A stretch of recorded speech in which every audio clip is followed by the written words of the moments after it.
है आपका अपने YouTube channel boost your brain with Dheeraj Shukla. जैसा कि दोस्तों एग्जाम का दिन बेहद नजदीक आते जा रहा है, तो मैं बहुत जल्द आपके लिए जो क्लासेस है वो लगभग 2 गुने स्पीड में ले आने वाला हूं। यानी कल से आपको हर एक दिन 3 क्लासेस आपको मेरे चैनल पर देखने को मिलेगी, जिसमें मैथ, साइंस, सोशल तीनों का बिल्कुल सिलेबस कंप्लीट करने का पूरा प्रयास किया जाएगा। आप सबको एक बेहतर प्लेटफॉर्म बनाने का पूरा हमारा कोशिश रहेगा। दोस्तों आज की इस क्लास में आपके लिए लेकर के आया हूं मैथ का वो चैप्टर क्वाड्रेटिक इक्वेशन, जिसका एक पार्ट इनकम्प्लीट रह गया था। दोस्तों मैंने टाइप से पढ़ाना शुरू किया था, तो मैंने टाइप 1 में आपको पढ़ाया था किस तरह से आप क्वाड्रेटिक इक्वेशन को आइडेंटिफाई करोगे। तो टाइप 2 में मैंने बताया था कि वर्ड प्रॉब्लम से आप कैसे इक्वेशन बनाओगे। साथ ही साथ थर्ड टाइप में मैंने पढ़ाया था कि आप वर्ड प्रॉब्लम से किस तरह से इक्वेशन बनाओगे और उसे फैक्टराइजेशन मेथड से सॉल्व करोगे। फोर्थ पार्ट में मैंने बताया था कि आप इक्वेशन को बनाने के बाद किस तरह से क्वाड्रेटिक इक्वेशन को सॉल्व करोगे। साथ ही साथ मैंने आपको जो इस एग्जाम में नहीं आएगा वो भी मेथड पढ़ा रखा है, कंप्लीटिंग द स्क्वायर मेथड, जिसके लिए सेपरेट वीडियो बना दी है। अगर आपको अच्छा लगे तो देखिएगा, नहीं तो फिर बहुत ज्यादा परेशान होने की जरूरत नहीं है। आज हम आते हैं इस चैप्टर के लास्ट पार्ट की तरफ, एक्सरसाइज 4.4 की तरफ, सॉरी एक्सरसाइज 4.4 की तरफ। निश्चित ही ये इस चैप्टर का आखिरी एक्सरसाइज है। आज हम चैप्टर का आखिरी पार्ट पढ़ने वाले हैं। जैसे कि दोस्तों नेचर ऑफ रूट्स निकालना तो हमें आ गया। रूट्स निकालने के 2 तरीके हमें आने लगे, तीसरा तरीका भी हम पढ़ सकते हैं। साथ ही साथ आज हम जानेंगे कि नेचर ऑफ रूट्स, आखिर रूट्स का वो नेचर कैसा है, रूट्स की क्या नेचर है। तो मैं आपको बता दूं, आपको बिल्कुल ध्यान देना होगा, डिस्क्रिमिनेंट निकालना होगा। डिस्क्रिमिनेंट का फॉर्मूला होता है b² - 4ac, जैसा कि मैंने बोर्ड पे लिख रखा है कि इफ b² - 4ac। अब bac क्या है, जिनको नहीं पता है वो निश्चित ही वो पार्ट 1, पार्ट 2, पार्ट 3 देखे, क्योंकि मैंने वहां बता रखा है कि abc जो है क्वाड्रेटिक इक्वेशन का पार्ट है। a is the coefficient of x², b is the coefficient of x, whereas c is the coefficient of constant term, यानी कि टोटल कांस्टेंट टर्म ही होता है वो। तो कहीं ना कहीं abc की वैल्यू तो हमें पता चल जाती है, हम उसे इस फार्मूला में रख के सॉल्व करेंगे। यदि b² - 4ac की वैल्यू जो होती है वो 0 से बड़ी आती है, 0 से बड़ी आती है यानी पॉजिटिव में आती है, तो आप कह सकते हैं कि it has 2 distinct real roots, यानी उसके 2 रूट होंगे और दोनों कैसे रूट्स होंगे, रियल रूट्स होंगे। माय डियर स्टूडेंट ध्यान दीजिएगा, रियल रूट्स होंगे। और वहीं अगर यदि b² - 4ac इक्वल आता है 0 के, तो आप ध्यान दीजिएगा it has 2 equal and real roots, यानी यहां रूट्स रियल तो होंगे ही, साथ साथ दोनों ही रूट्स इक्वल होंगे, दोनों ही रूट्स एक जैसे होंगे, बराबर होंगे। साथ ही साथ if b² - 4ac is less than 0, यानी अगर इसका वैल्यू 0 से कम होगा, b² - 4ac 0 से कम होगा, इट मींस निगेटिव में होगा, तो क्या करना होगा, ध्यान देना होगा it has no real roots, इसके कोई भी रूट्स जो होंगे वो रियल नहीं होंगे, वास्तविक नहीं होंगे। यानी बच्चों ध्यान देना है, b² - 4ac की वैल्यू निकालनी है। अगर 0 से बड़ा है इट हैज 2 रियल रूट्स, अगर 0 के बराबर है it has 2 equal and real roots, और अगर 0 से छोटा है it has no real roots. ये 3 कॉन्सेप्ट दिलाएंगे आपको बोर्ड एग्जाम में, निश्चित ही 1 से 2 मार्क्स। बिल्कुल तैयार रहिएगा, तत्पर रहिएगा सीखने के लिए। मेथड तो सीख लिया है, अब आते हैं क्वेश्चन की तरफ। तो दोस्तों आइए देखते हैं एनसीईआरटी के 4.4 का पहला क्वेश्चन, जो आपके सामने लिख रखा है, find the nature of the roots, यानी हमको रूट्स का नेचर बताना है इन क्वाड्रेटिक इक्वेशन का, जो नीचे मैं लिख रहा हूं, एक एक करके बताऊंगा। और कह रहा है कि इफ द रियल रूट्स, यदि वो रियल रूट होता है, यानी कि अगर b² - 4ac का वैल्यू 0 से बड़ा आता है या 0 के इक्वल आता है तो वो रियल रूट्स होगा। तो मुझे क्या करना है कि फाइंड देम, उनका आंसर भी पता करना है। और अगर वो रियल रूट्स नहीं होता, यानी b² - 4ac is less than 0, then we have to find out only the nature of roots. Here we do not find the answer, हमें यहाँ आंसर पता करने की जरूरत नहीं है, ये क्वेश्चन हमारा ऐसा कह रहा है। आते हैं क्वेश्चन की तरफ। तो देखिएगा, सबसे पहले हमें फॉर्मूला में डिस्क्रिम निकालने के लिए क्या चाहिए, b² - 4ac, यानी bac की वैल्यू चाहिए। तो आप यहां देखिएगा a = 2, b = -3 एंड c = 5। ये रहा हमारा abc का वैल्यू। आते हैं क्वेश्चन की तरफ। आप जानते हैं फॉर्मूला है b² - 4ac, तो अब क्वेश्चन लगाएंगे b की वैल्यू क्या है -3 का स्क्वायर -4 इंटू a की वैल्यू 2, c की वैल्यू 5। तो -3 का स्क्वायर आप देखिएगा, माइनस का स्क्वायर जब भी होता है, जब भी किसी भी निगेटिव नंबर के पावर इवन होता है तो निगेटिव हट जाता है। 3 का स्क्वायर 9 - 4 2 8 इंटू 5, यानी कि 9 माइनस पहले मल्टीप्लाई होगा, 8 5 40। अगर आप देखिएगा आंसर आ जाता है आपका -31। तो आप देखिएगा कि अगर कोई भी वैल्यू माइनस में आ जाती है तो हम कह सकते हैं कि b स्क्वायर -4ac, यहाँ क्या है, यहाँ जो है ये छोटा है 0 से, यानी निगेटिव में है, 0 से छोटा है। तो आप सब जानते हैं कि जब भी b स्क्वायर -4ac का मान 0 से छोटा होता है, हम लिख देंगे it has no real roots, यानी यहां कोई भी रूट ऐसे नहीं है जो आपके रियल है। तो अगर रियल एग्जिस्ट नहीं करते तो हमें इनको सॉल्व करने की भी जरूरत नहीं है, हमारा यहां हो जाता है आंसर। बढ़ते हैं पहले के नेक्स्ट क्वेश्चन की तरफ जो कि रूट में दिया गया है। तो माय डियर स्टूडेंट्स, आते हैं नेक्स्ट क्वेश्चन पर। पहले के दूसरा जो कि रूट में दिख रहा है आपको, कोई भी परेशान नहीं होना है। First we have to find out the value of a b and c। a is equal to 3 here, b equal to -4/3 by c equal to क्या है आपका 4 है। हम आते हैं क्वेश्चन की तरफ। फार्मूला जो b स्क्वायर -4ac है, यहाँ वैल्यू पुट करते हैं b -4/3 square -4 into a into c, यानी कि माइनस का स्क्वायर आप जानते हैं माइनस खत्म हो जाता है, 4 का स्क्वायर 16, √3 का स्क्वायर 3, -4 4 जा 16, 3 जा कितना होता है माय डियर स्टूडेंट 48। ये भी हो जाएगा आपका 48 -48 यानी कि 0। अब आप यहां ध्यान दे सकते हैं कि here b square -4ac is equal to 0, यानी यहां जो है इसका मान 0 के बराबर है। तो हम कह सकते हैं it has 2 real and equal roots, यानी यहां 2 रूट्स तो है, दोनों रियल है, साथ साथ दोनों इक्वल होते हैं। मैंने कंडीशन बताई कि पहले ही ध्यान दीजिएगा, वीडियो को रिवर्स करके आप देख सकते हैं कि अगर b स्क्वायर -4ac की वैल्यू 0 के बराबर होती है तो उसके 2 रियल एंड इक्वल रूट्स होते हैं। और जब भी ऐसा सिचुएशन हो, क्वेश्चन कह रहा है कि अगर रियल एग्जिस्ट करता है तो फाइंड देम, उन्हें पता लगाइए।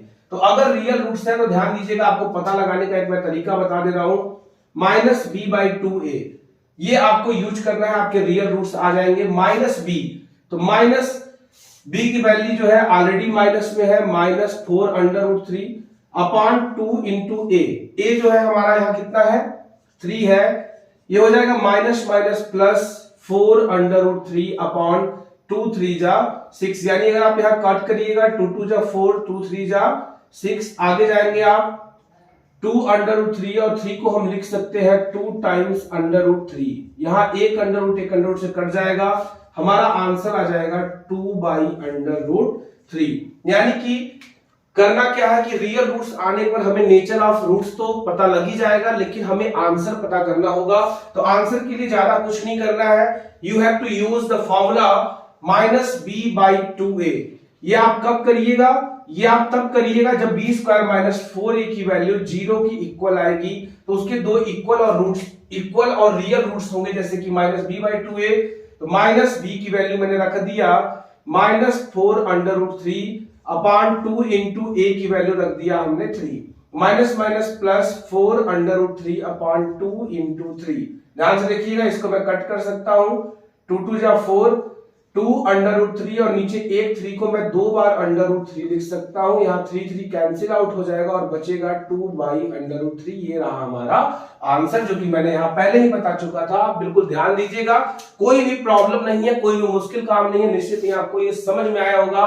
तो आपका पहले का जो थर्ड क्वेश्चन है वो होगा आपका होमवर्क, यानी पहले का तीसरा क्वेश्चन आपको करना है होमवर्क में, और उसका आंसर आप कमेंट सेक्शन में हमें जरूर बताइएगा। निश्चित ही हमारे लिए जो आपका ये संघर्ष मैं आपके लिए कर रहा हूं, प्रयास कर रहा हूं, आपके कमेंट से, लाइक से, शेयर से हमें ऊर्जा मिलती है। आप हमारे चैनल को ज्यादा से ज्यादा सब्सक्राइब करवाएं, ज्यादा से ज्यादा शेयर करें, और अपने साथ साथ अपने दोस्तों का भी एक बेहतरीन क्लासेस में उनकी क्लास कराएं, जिससे वो भी बोर्ड एग्जाम में बेहतर मार्क्स अचीव कर पाए। साथ ही दोस्तों मैं आपको बता दूं कि बहुत जल्द आपके बोर्ड एग्जामिनेशन जब स्टार्ट हो जाएंगे तब मैं शुरू करूंगा इस चैनल पे कॉम्पिटिटिव क्लासेस, जिसमें आप कॉम्पिटिटिव क्लासेस में रीजनिंग, मैथ, साइंस, सोशल के हर एक सब्जेक्ट को आप पढ़ते हुए नजर आएंगे। अब बढ़ते हैं हम एनसीईआरटी क्वेश्चन नंबर 2 की तरफ। तो माय डियर स्टूडेंट्स, आते हैं सेकंड क्वेश्चन की तरफ, जिसका क्वेश्चन मैंने ऑलरेडी लिख रखा है आपके बोर्ड पे। फाइंड द वैल्यूज ऑफ के, यानी हमें के की वैल्यूज बतानी है for each of the following quadratic equation. इस क्वेश्चन में दो क्वेश्चन था, मैं पहला क्वेश्चन लेकर के आया हूं। यानी आपको क्वाड्रेटिक इक्वेशन दी गया है, यहां आपको के की वैल्यू बतानी है, साथ साथ एक क्लू आपको दे रखा गया कि यहाँ 2 इक्वल रूट्स हैं। और आप सब जानते हैं अगर रूट 2 हो और दोनों बराबर हो, इस सिचुएशन में बी स्क्वायर माइनस 4ac की जो वैल्यू होती है वो इक्वल टू 0 होती है। तो ये रहा क्वेश्चन हमारा। हम कह सकते हैं यहाँ जो डिस्क्रिमिनेंट है बी स्क्वायर माइनस 4ac ये इक्वल होना चाहिए 0 के। क्यों? क्योंकि क्वेश्चन में कह रहा है कि इट हैज 2 इक्वल रूट्स, यहाँ 2 रूट है और दोनों कैसे रूट है? इक्वल है। तो हम क्या करेंगे, बी स्क्वायर माइनस 4ac को अप्लाई करते हुए आगे बढ़ेंगे। आप सब जानते हैं यहाँ a की वैल्यू 2 है, b की वैल्यू k है और c की वैल्यू 3 है। आइए हम क्वेश्चन लगाते हैं बी स्क्वायर यानी कि k का स्क्वायर माइनस 4 इंटू a की वैल्यू 2 और c की वैल्यू 3 इज इक्वल टू 0। हम कह सकते हैं k स्क्वायर माइनस 4 2 जा 8 8 3 जा 24 is equal to 0। k equal to जब माइनस 24 इधर आएगा होगा plus 24, k square equal to plus 24, k equal to under root 24। तो हम लिख सकते हैं k इक्वल टू, ध्यान दीजिएगा 24 का अगर आप स्क्वायर रूट निकालेंगे बाय प्राइम फैक्टराइजेशन, 2 1 जा 2 2 2 जा 4 2 6 जा 12 2 3 जा 6 3 1 जा 3। तो यहाँ 2 का पेयर बनेगा और जिनका पेयर बनेगा वो बाहर हो जाएंगे और जिनका पेयर नहीं बनेगा वो अभी भी स्टिल रूट में ही रहेगा। तो हम कह सकते हैं कि k की जो वैल्यू है वो प्लस माइनस 2 अंडर रूट 6 है। जैसा कि आप सब जानते हैं कि अगर दो इक्वल और रियल रूट्स है तो दोनों ही आंसर क्या हो सकता है, प्लस माइनस 2 अंडर रूट 6। ये हमारा हो जाता है वैल्यूज ऑफ के। जैसा कि क्वेश्चन हमसे कह रहा था कि हमें के की वैल्यू बतानी है, तो हम क्या करेंगे, ध्यान देंगे क्वेश्चन को। क्वेश्चन में ये भी कह रहा है कि इसके 2 इक्वल रूट्स है, तो हम तीनों नेचर में से इस नेचर का यूज करेंगे। क्योंकि क्वेश्चन में ऐसा कहा गया है कि B square minus 4ac equal 0 के होगा। क्यों होगा? क्योंकि यहाँ 2 इक्वल रूट्स हैं। तो अब हमने क्या किया, एबीसी की वैल्यू निकाली, पुट किया, इस इक्वेशन में सॉल्व करते हुए आगे बढ़ते गए। k की वैल्यू आ गई प्लस माइनस 2 अंडर रूट 6। ये हमारा वैल्यू है आपका k का। तो निश्चित ही माय डियर स्टूडेंट, इस तरह के क्वेश्चन कई बार एग्जाम में देखे गए हैं, कई बार एग्जाम में आते गए हैं कि k की वैल्यू बताइए, इनकी वैल्यू बताइए, अगर कंडीशन ये हो वो हो। तो आप बिल्कुल ध्यान से देखिएगा, 3 ही कंडीशन है जो आपको दिलाएंगे बोर्ड एग्जाम में 2 नंबर। तो कहीं ना कहीं बेहद इंपॉर्टेंट ये एक्सरसाइज है आप सबके लिए। ध्यान से पढ़िएगा, समझिएगा। हम बढ़ते हैं नेक्स्ट क्वेश्चन की तरफ। माय डियर स्टूडेंट्स, हम बढ़ते हैं क्वेश्चन नंबर 3 की तरफ। देखिएगा ध्यान से, ये वर्ड प्रॉब्लम है।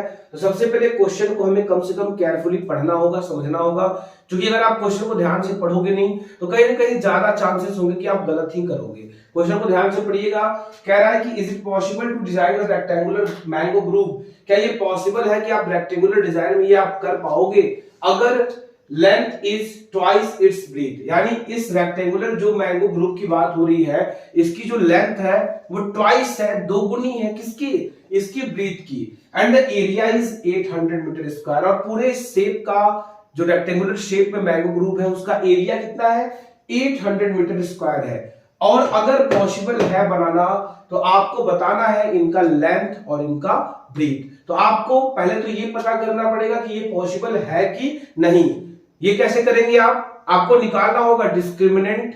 अगर वो 0 से बड़ा होगा, 0 के बराबर होगा तो yes it has real roots, यानी कि आप फाइंड आउट कर पाओगे। और यदि 0 से छोटा होगा, 0 से कम होगा यानी माइनस में होगा, तो हम कहेंगे it has no real roots. तो आइए बढ़ते हैं क्वेश्चन की तरफ। आप देखिएगा, ध्यान से समझिएगा। सर्वप्रथम रेक्टेंगुलर शेप के बारे में बता दूं, आप सब जानते हैं कि ये इनका लेंथ होता है और ये इनका ब्रीथ होता है। क्वेश्चन में साफ साफ कह रहा है कि जो लेंथ है वो ट्वाइस है ब्रीथ के। तो सबसे पहले हम मान लेंगे कि लेट द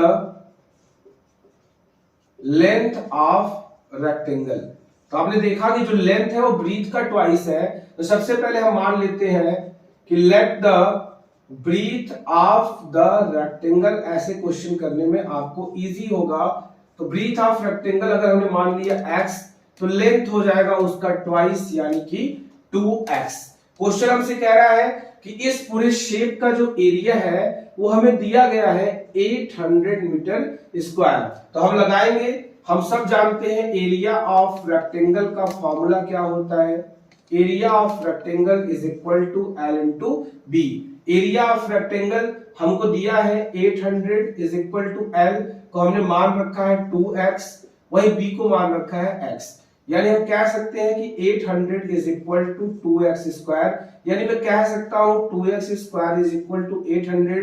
तो x square is equal to 800 by 2, cancel करिएगा हो जाएगा 400, यानी x स्क्वायर माइनस 400 इज इक्वल टू 0। ये आता है हमारे सामने इक्वेशन। अब हमने जब इक्वेशन बना लिया, वो इस वर्ड प्रॉब्लम को हमने जब कन्वर्ट कर लिया इक्वेशन के रूप में, तो कहीं ना कहीं क्वेश्चन हमारे लिए इजी हो जाता है। क्योंकि वर्ड प्रॉब्लम से प्रॉब्लम होता है, जो सबसे बड़ा प्रॉब्लम होता है वो इक्वेशन बनाना। अगर आपका इक्वेशन बन गया तो आपको कुछ भी बड़ा नहीं करना, आपको एबीसी की वैल्यू निकालनी है, पता करना है डिस्क्रिमिनेंट, और मालूम चलेगा आपको नेचर ऑफ रूट्स। आइए देखते हैं क्या करेंगे हम। हमारे पास जो इक्वेशन है वो है X square minus 400 equal to 0, यानी a equal to 1, b equal to 0 and c is equal to हम कह सकते हैं माइनस 400। तो आइए हम बढ़ते हैं फॉर्मूले में वैल्यू को पुट करते हैं, b square minus 4ac, b यहाँ पे है 0 का स्क्वायर माइनस 4 इंटू a की वैल्यू 1 है और c की वैल्यू है माइनस 400।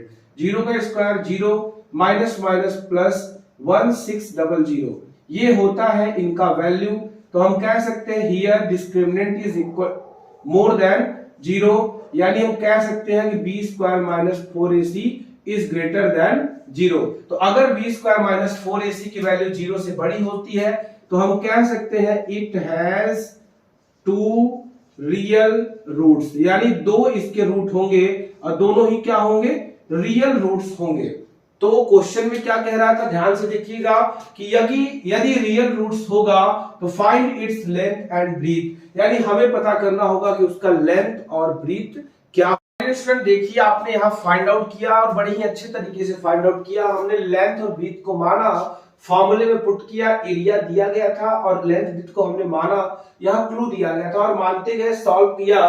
तो X square is equal to 400, यानी कि अगर मैंने इसको और भी क्लियर किया तो X square minus 400 equal to 0, जो कि बना एक क्वाड्रेटिक इक्वेशन। हमने फाइंड आउट किया, एबीसी की वैल्यू पुट किया और पता लगा कि डिस्क्रिमिनेंट जो है वो 0 से बड़ा है, यानी हम कह सकते हैं कि इट हैज 2 रियल रूट्स।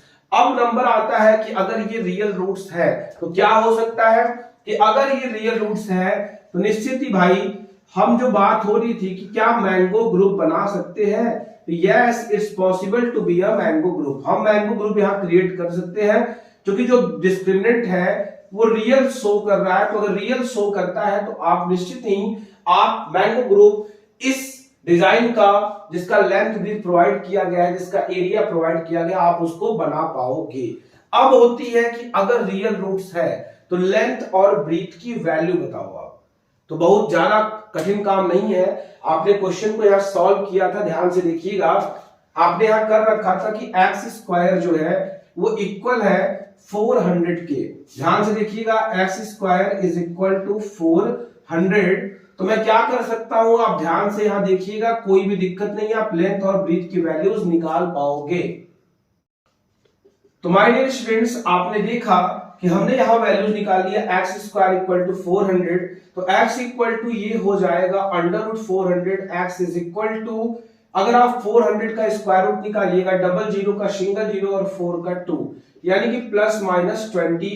तो आपने ध्यान दीजिएगा क्वेश्चन की तरफ, मैंने मान रखा था कि breadth is equal to x is equal to 20, और वो भी प्लस 20, इसलिए चूंकि हम माइनस नहीं ले सकते, हमें माइनस को रिमूव करना होता है, हम लेंगे प्लस। तो breadth is equal to plus 20, तो length is equal to 2x, यानी कि ट्वाइस ऑफ ब्रीथ, 2 इंटू 20 यानी कि 40 metre, length is equal to 20 metre. ये रहा हमारा आंसर।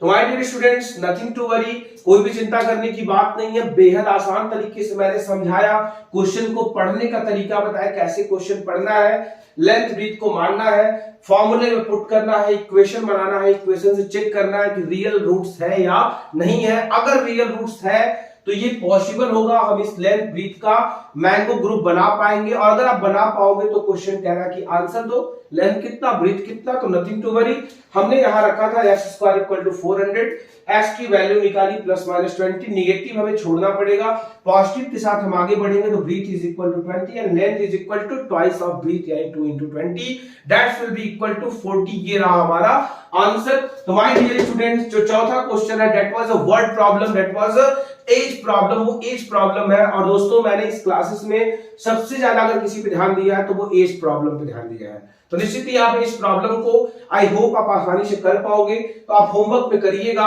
इफ प्रॉब्लम अगर डाउट है तो क्वेश्चन कमेंट सेक्शन में अपने डाउट्स को बताइएगा, मैं निश्चित ही उसके आंसर बहुत जल्द वीडियो में प्रोवाइड करूंगा। और अब हम बढ़ते हैं इस यूनिट के आखिरी क्वेश्चन की तरफ। तुम्हारे स्टूडेंट्स देखते हैं क्या पांचवा क्वेश्चन आप नहीं कर पाओगे, क्या पांचवा क्वेश्चन आपको करने में प्रॉब्लम होगी। क्यों ना मैं पांचवा होमवर्क भी आपको होमवर्क में दे दूं, पांचवा क्वेश्चन भी आप होमवर्क में करें, समझे, लगाए, सॉल्व करें, दोस्तों के साथ, क्लासमेट्स के साथ शेयर करें और अपनी प्रॉब्लम्स हमसे भी बताएं। तो अगर आप कहें तो मैं पांचवा भी आपके लिए छोड़ दूं और बोलोगे सर 4.4 में महज 5 क्वेश्चन, जिसमें भी आप 2 से 3 क्वेश्चन तो हमारे लिए छोड़ देते हो। तो निश्चित ही हमारे भी स्कूल में ऐसे ही मैथ के टीचर हुआ करते थे जो मैक्सिमम क्वेश्चन बच्चों के लिए छोड़ देते थे और मिनिमम क्वेश्चन खुद बताते थे। तो मैं वैसा नहीं करूंगा। आइए मैं पांचवा क्वेश्चन बता ही देता हूं, आप पांचवा क्वेश्चन हमारे साथ पढ़िए और समझिए और अपनी तैयारी को इंप्रूव करिए। दोस्तों हम आते हैं एक्सरसाइज के आखिरी क्वेश्चन पर, पांचवें क्वेश्चन पर। देखिएगा ध्यान से, क्वेश्चन को पढ़िएगा। Is it possible to design a rectangular park, क्या ऐसा रेक्टेंगुलर पार्क बना पाना पॉसिबल है, संभव है, जिसका पेरीमीटर 80 हो। देखिएगा ध्यान से कि ये भी एक रेक्टेंगल का ही क्वेश्चन है और अब रेक्टेंगल के भी कई क्वेश्चन लगा चुके हैं, लेकिन ये थोड़ा सा अलग है क्योंकि जहां बात लेंथ ब्रीथ की हो रही थी, यहां इसमें लेंथ ब्रीथ ना देकर पेरीमीटर और एरिया दे रखा है। Perimeter is 80 and area is 400 metre square. Then we have to find out the length and the breadth of the rectangle, यानी एरिया और पेरीमीटर देके थोड़ा सा क्वेश्चन को मुश्किल और अलग बनाने का कोशिश किया गया है। परेशान नहीं होना है, आगे बढ़ना है, ध्यान से देखना है। क्वेश्चन में कह रहा है कि लेंथ एंड ब्रीथ बताना है, साथ ही पेरीमीटर और एरिया दे रखा है। तो आप करिएगा क्या, आप मान लीजिएगा let length of the rectangle is equal to x and breadth is equal to y। Okay, then हम क्वेश्चन में आगे बढ़ेंगे। क्वेश्चन में कह क्या रहा है, क्वेश्चन में कह रहा है कि पेरीमीटर इज 80। तो आप सब जानते हैं कि perimeter of rectangle is equal to 2 × l + b। Perimeter of rectangle is given 80 here is equal to 2 × l का मान है x, b का मान है y। यानी कह सकते हैं यहां अगर हम कट कर दें तो हो जाएगा x + y is equal to 40। अगर मैं इसको अकेला करूं तो x इज इक्वल टू हो जाएगा 40 - y। ये रहा हमारा इक्वेशन नंबर 1। यानी हमने यहां से क्या किया, हमने यहां से x की वैल्यू निकाली 40 - y, यानी कि y के टर्म्स में, चूंकि यहां बन रहे थे 2 वेरिएबल और हम सब जानते हैं क्वाड्रेटिक इक्वेशन में हमें सिंगल वेरिएबल से यूज करते हुए आगे बढ़ना होता है। मान लिया length x, breadth y, perimeter of rectangle 2 × l + b, 80 is equal to 2 × x + y। 2 से इसे कट कर दिया, x + y equal to 40। x की वैल्यू निकाल ली y के टर्म्स में 40 - y। अब क्वेश्चन कह रहा है एरिया हमको दिया गया है। आप ध्यान दीजिएगा कि मेंसुरेशन जैसे क्वेश्चन में जो दिया गया होता है वो हमारा सबसे ज्यादा बेस्ट फ्रेंड होता है, हमारे सबसे ज्यादा हेल्प कर। माय डियर स्टूडेंट्स आप देखिएगा area of rectangle is equal to l × b। Area of rectangle दे रखा है 400 इज इक्वल टू l को हमने माना था x, लेकिन ध्यान दीजिएगा हमने यहाँ x को इक्वल दिखाया है 40 - y के, तो हम l की जगह रखेंगे 40 - y इंटू b। b यानी कि ब्रीथ, ब्रीथ यानी कि y। अब मैं इसको सॉल्व करूंगा 400 is equal to 40y minus y square. आइए अब हम क्वेश्चन को थोड़ा सा इस इक्वेशन को इजी बनाते हैं। 400 equal to 40y minus y square को ध्यान से देखिएगा आप सब।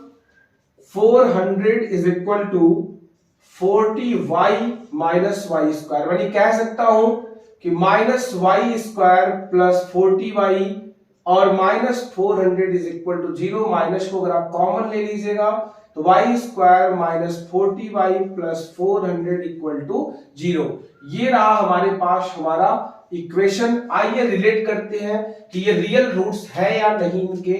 तो a is equal to 1, b equal to, ध्यान दीजिएगा यहां है minus 40 and c is equal to 400। रखते हैं फॉर्मूले में b square minus 4ac equal to 0। b की वैल्यू है माइनस 40 का square minus 4 into a into c यानी कि 400। अगर आप यहां करिएगा माइनस का स्क्वायर प्लस 40 का स्क्वायर, 4 4 जा 1600 माइनस 4 4 जा 1600, आप देखिएगा ये आ जाता है 0। तो मैंने जब आपसे बताया था कि अगर डिस्क्रिमिनेंट इक्वल होता है 0 के तो हम जानते हैं it has two equal and real roots, यानी इसके दो इक्वल तो होंगे ही, साथ साथ दोनों रूट्स रियल भी होंगे। तो इनको फाइंड आउट करने का तरीका मैंने बताया था minus b by 2a। Minus b की वैल्यू है माइनस 40 अपॉन 2 इंटू a यानी कि 1, माइनस माइनस प्लस यानी कि 40 अपॉन 2 1 जा 2, आप इसे कट करिएगा ये इक्वल हो जाएगा 20 के। तो ध्यान से देखिएगा यहां जो हमारा आंसर आता है ये होता है 20। क्या होता है? 20 होता है। बिल्कुल इसको ध्यान से समझिएगा। हमने जब यहां फाइंड आउट किया माइनस बी बाई 2a तो ये इक्वल हुआ 20 के। तो अगर ये 20 के इक्वल हो जाता है तो आपको पता है कि यहाँ दोनों रूट्स इक्वल है और दोनों रूट्स रियल है। दोनों रूट्स इक्वल के साथ साथ रियल होते हैं तो हमारा आंसर जो हो जाएगा वो 20, 20 हो जाएगा। ये रहा हमारा आज का आंसर। दोस्तों आपने देखा कि ये रियल रूट्स रहा, साथ ही साथ रियल एंड इक्वल रूट्स रहा, तो आंसर हमारा आ गया 20। इक्वल होने का मतलब कि लेंथ भी 20 और ब्रीथ भी 20। अगर आप चेक करना चाहे तो आप कर सकते हैं। मान लीजिए x की वैल्यू 20 आई है तो अब ब्रीथ कैसे 20 आया, कोई बच्चा पूछ सकता है तो मैं बता दूं। आपने यहां मान रखा था कि x is equal to 40 minus y, तो अगर आप चाहो ध्यान से देखो तो x इक्वल टू 40 माइनस उसकी वैल्यू 20 है जो कि आ जाएगी 20 के इक्वल, यानी x is equal to 20 and y is equal to 20, यानी लेंथ भी 20 और ब्रीथ भी 20। तो यहां समाप्त होता है हमारा ये चैप्टर क्वाड्रेटिक इक्वेशन। बहुत ही आसान तरीके से मैंने पढ़ाया है, टाइप वाइज करके पढ़ाया है, टाइप 1 टू टाइप 6, 6 टाइप पे मैंने पूरा चैप्टर कंप्लीट किया है। एज प्रॉब्लम, रेक्टेंगल्स वाले प्रॉब्लम, नंबर्स प्रॉब्लम, हर एक तरह के वर्ड प्रॉब्लम पे मैंने ध्यान दिया है, बेहतर तरीके से समझाया है। अगर आपको कहीं भी प्रॉब्लम हो तो आप नीचे कमेंट सेक्शन में जाकर चैप्टर को रिगार्डिंग कोई भी प्रॉब्लम हो, किसी भी सब्जेक्ट के रिगार्डिंग कोई प्रॉब्लम हो आप बता सकते हो। दोस्तों मैंने अभी तक आपके मैथ के सिलेबस का 2 चैप्टर क्वाड्रेटिक इक्वेशन, स्टैटिस्टिक्स इस चैनल पर कंप्लीट करा चुका हूं। मैं कल से आपके बीच स्टार्ट करने वाला हूं एक और चैप्टर जो आपके अलजेब्रा से रिलेटेड है, एपी यानी कि अरिथमेटिक प्रोग्रेशन। आप पढ़ने वाले हो हमारे साथ कल से arithmetic progression AP. Then after मैं आपको पढ़ाऊंगा वॉल्यूम एंड सरफेस एरिया जो कि मोस्ट इंपॉर्टेंट चैप्टर है आपकी क्लास 10 टर्म 2 के सिलेबस का। फिलहाल मैं कल से पढ़ाऊंगा आपको अरिथमेटिक प्रोग्रेशन। तो दोस्तों हमारे इस चैनल को अपने चाहने वालों तक, अपने साथियों तक, अपने रिश्तेदारों तक, अपने सभी क्लोज लोगों को पहुंचाएं जिससे कि वो एक चैनल पर सारे क्लासेस को पढ़ते हुए अपने सारे सब्जेक्ट को इंप्रूव करें। दोस्तों आप सबका आज हमारे इस क्लास में बहुत बहुत धन्यवाद। आप सबको शुभ रात्रि, गुड नाइट, बहुत बहुत धन्यवाद।